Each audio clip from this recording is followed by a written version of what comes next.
Welcome back to Attorneys on Call. Whitney Butcher and Ben Whitley from the Whitley Law Firm in studio with us. And Whitney, before the break, we were talking about a product called Essure. That is a, well, explain that again. Sure. So Essure is a permanent form of birth control.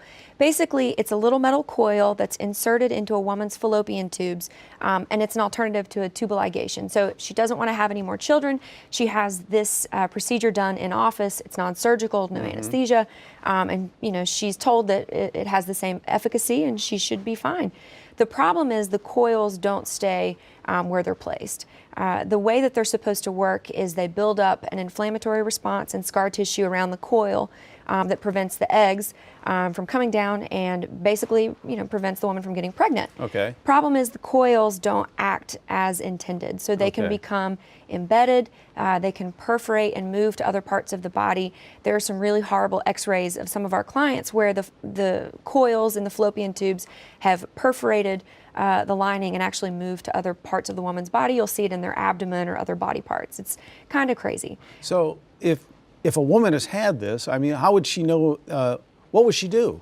Well, generally, kind of what starts to tip you off, you might have some pain, bloating, cramping in your abdomen. You can go into your doctor's office and they'll check to see if it's in place. They'll do an x-ray to see if they're in place or if not.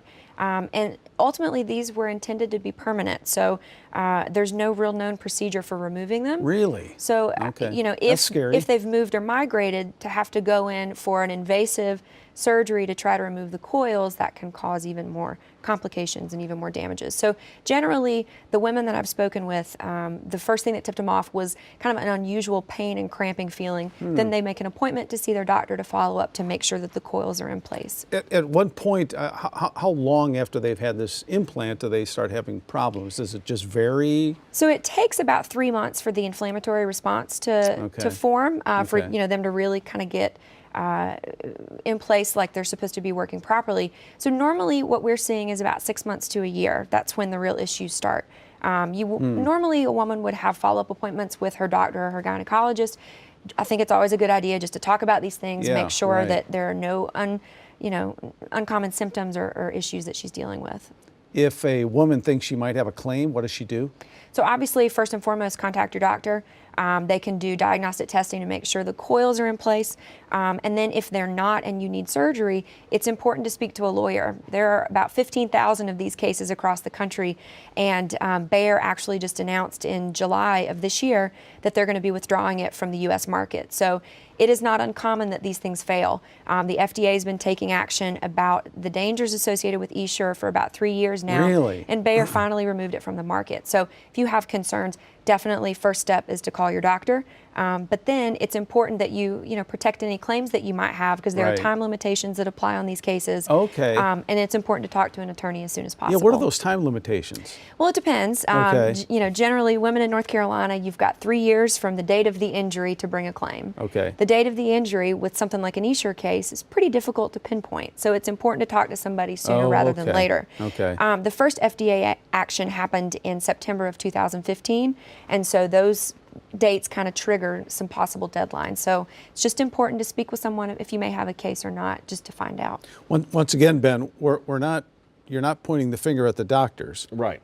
It's the pharmaceutical maker that's at fault here, or allegedly at fault. Right. They have sales teams that go out when these new products come up. This is such a, we see this all the time where they push these new products on the doctors to try to sell, and without educating the doctors, and the doctors really aren't in the position to know and they tend to trust these companies, and it's time and time again, it's profits over people. How about back to what we were talking about, Roundup, a very common product that most of us have probably used at one time or another, and you're seeing cases around this as well. Right. So what we're looking for with these Roundup cases is use of the product, and folks will say, how can I prove I used it? Receipts, you may have the bottle. There's other ways that we can prove that you've used Roundup, basically, and then a diagnosis of non-Hodgkin's lymphoma. If you'll call us, we're happy to talk to folks about it. I've been fielding these calls for the past couple weeks. There's a couple more detailed questions about your own medical history that we'll need to ask just to find out. But generally, if you've used Roundup for any period of time, is a year, 2 years longer, and you've been diagnosed with non-Hodgkin's lymphoma or any of the other various subtypes. We have all that on our website, and most folks know exactly what they had, but it could be caused, and you could have a case that we can help you pursue. And that's whitleylawfirm.com. That's the website that you're talking about. Ben, another case of why you need an experienced attorney representing you in these cases, because you know who to talk to. We know who to talk to. And, you know, we don't. I hope nobody here listening to this show has a Roundup case. These are horrible, terrible injuries that we believe are caused by this. But if you do, we want to bring the best resources that we have located across the country. Like I said before, we've interviewed attorneys across the country to find the very best so that we can bring them into the fold and help our folks here in North Carolina. And you know, you're watching this show wherever you are, we can help you. And if that means that we need to send somebody to you to meet with you, we will do that. And we want to make sure you understand this process as you're dealing with your health issues, which are, of course, the most important. Whitney, about 30 seconds to kind of just wrap all this up. Sure. So, you know, I hate when we have a lot to talk about, because that means that there's a lot of bad stuff going on.